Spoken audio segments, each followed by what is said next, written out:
नमस्कार, बहुत स्वागत। मैं हूं आपके साथ ऋतु ज्ञानवानी। आप देख रहे हैं न्यूज़ 18 का डिजिटल प्लेटफॉर्म। इन दिनों ऐसा लग रहा है कि जैसे पति पत्नी के पवित्र रिश्ते को किसी की बुरी नज़र लग गई हो। देश के हर कोने से वैवाहिक संबंधों में दरार और खून से सने मामलों की खबरें लगातार सामने आ रही हैं। ग्रेटर नोएडा का निक्की मर्डर केस इस वक्त चर्चा का विषय बना हुआ है।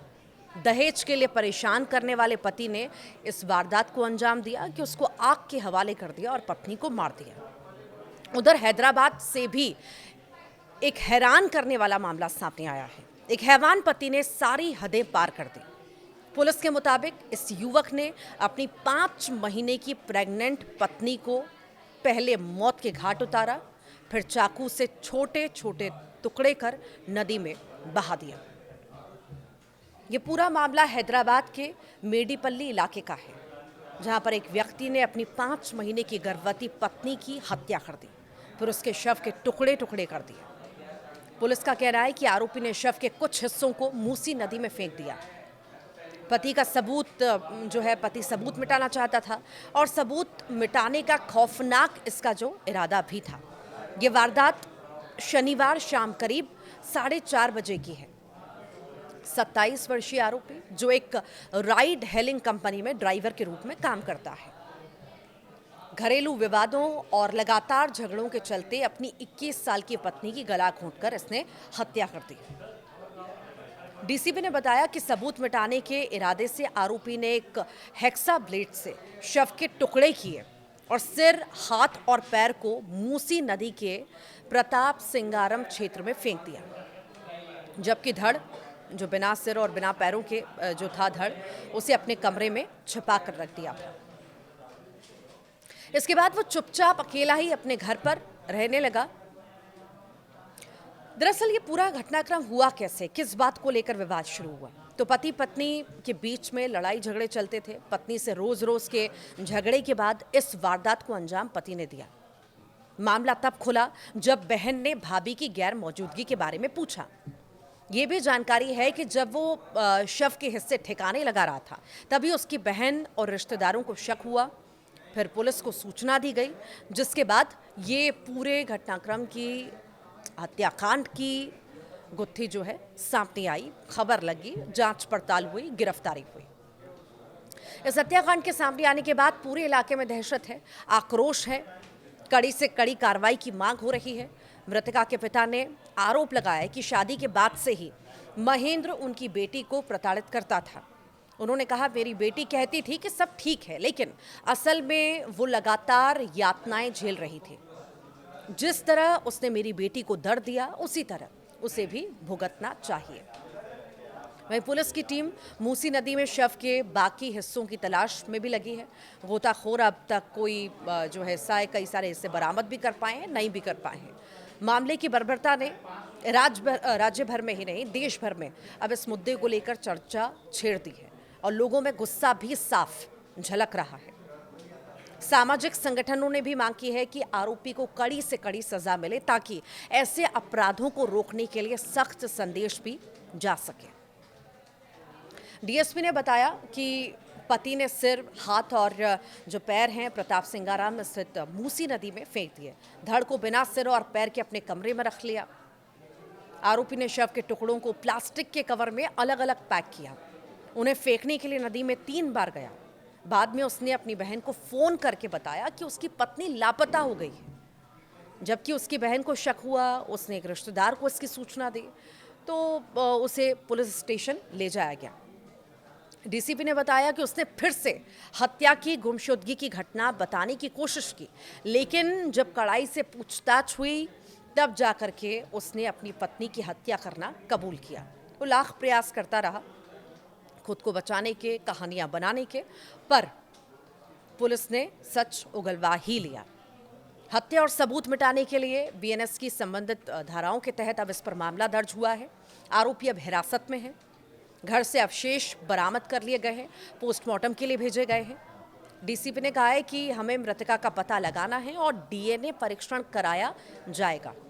गायब शरीर के अंगों की बरामदगी के बारे में भी पूछा गया तो उन्होंने कहा है कि एनडीआरएफ कर्मियों और जीएचएमसी तैराकों की टीमों ने तलाशी अब शुरू कर दी है और बहुत जल्द ही सब कुछ जितने भी अवशेष बचे हैं वो मिल जाएंगे। सबसे ज़्यादा जो बात है वो चौंकाती ये बात है कि प्रेम विवाह होने के बाद भी इस तरह के मामले बढ़ रहे हैं। पुलिस ने खुलासा किया कि आरोपी और पीड़िता दोनों विकाराबाद जिले के रहने वाले थे। जनवरी 2024 में आर्य समाज में उन्होंने प्रेम विवाह खुद किया था। शादी के बाद वे हैदराबाद में एक किराए के घर में रहने लगे और 1 महीना भी नहीं बीता कि उनके बीच झगड़े शुरू हो गए, लड़ाई झगड़ा होना शुरू हो गया। अप्रैल 2024 में महिला ने विकाराबाद पुलिस में घरेलू हिंसा की शिकायत भी दर्ज कराई थी। इसके बाद मामला दर्ज किया गया। बाद में बुजुर्गों ने, परिजनों ने हस्तक्षेप किया, तब जाकर के गांव की पंचायत में मामला सुलझा लिया गया। लेकिन क्या पता था किसी को कि ये मामला सुलझा नहीं है, बल्कि पति के दिल में आग जल रही है, बदले की या फिर पागलपन की। शायद इस पागलपन को तभी रोक दिया जाता तो आज महिला जिंदा होती। शुरुआती दिनों में सब कुछ सामान्य चल रहा था, ये भी जानकारी है इनकी शादी के बाद, लेकिन जल्द ही घरेलू विवाद बढ़ने लगे।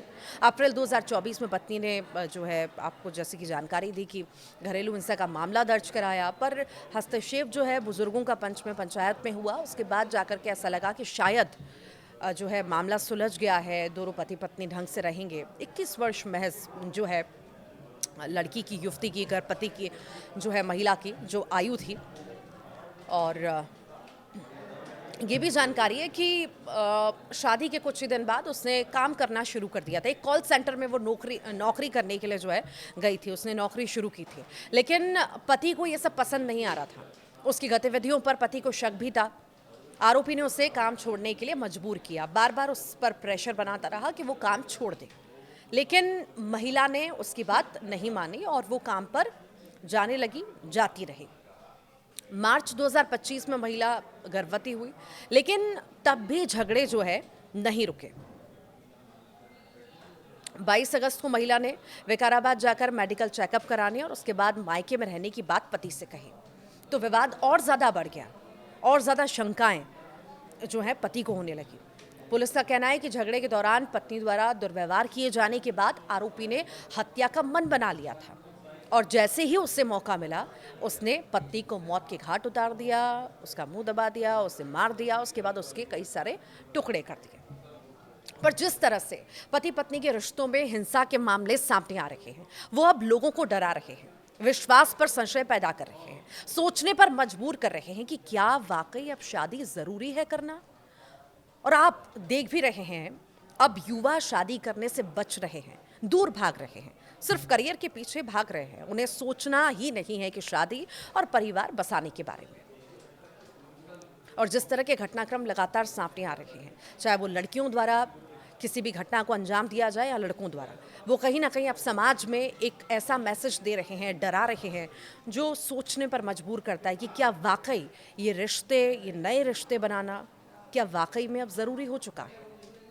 फिलहाल इस पूरे मामले में अभी जांच पड़ताल हो रही है। हालांकि हिरासत में आरोपी को तो ले लिया गया है, पर आक्रोश सब जगह पर नजर आ रहा है। कड़ी से कड़ी सजा देने की मांग भी हो रही है कि ऐसी सजा मिले कि समाज में मिसाल जो है पेश करे ये सजा, और ऐसी जो वारदातें हैं, हत्याकांड हैं, ये शायद इसका रेपुटेशन कहीं ना कहीं रुक सके या ऐसी वारदातें रुक सके।